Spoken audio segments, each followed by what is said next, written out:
சங்கரராமன் கொலை வழக்கு விசாரணையில் ஜெயேந்திரர், விஜயேந்திரன் உட்பட 10 பேர் புதுச்சேரி நீதிமன்றத்தில் இன்று ஆஜராகினர்.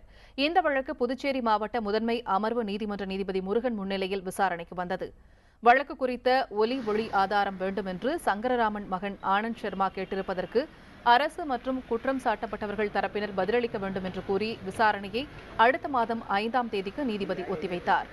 அன்றைய தினம் இவ்வழக்கில் தீர்ப்பு வழங்கப்படும் என்று எதிர்பார்க்கப்படுகிறது. காஞ்சிபுரம் வரதராஜ பெருமாள் கோவில் மேலாளர் சங்கரராமன் கடந்த 2004ஆம் ஆண்டு கொலை செய்யப்பட்டார். ஜெயேந்திரர், விஜயேந்திரர், சுந்தரேச ஐயர், ரகு உள்ளிட்ட 24 பேர் மீது வழக்கு பதிவு செய்யப்பட்டது. வேறு மாநிலத்திற்கு இந்த வழக்கை மாற்ற வேண்டும் என்று ஜெயேந்திரர் உயர்நீதிமன்றத்தில் மனு தாக்கல் செய்ததைத் தொடர்ந்து புதுச்சேரிக்கு மாற்றப்பட்டது. 1857 பக்க குற்றப்பத்திரிகை தாக்கல் செய்யப்பட்டு 370 சாட்சிகளிடம் விசாரணை முடிவடைந்துள்ளது.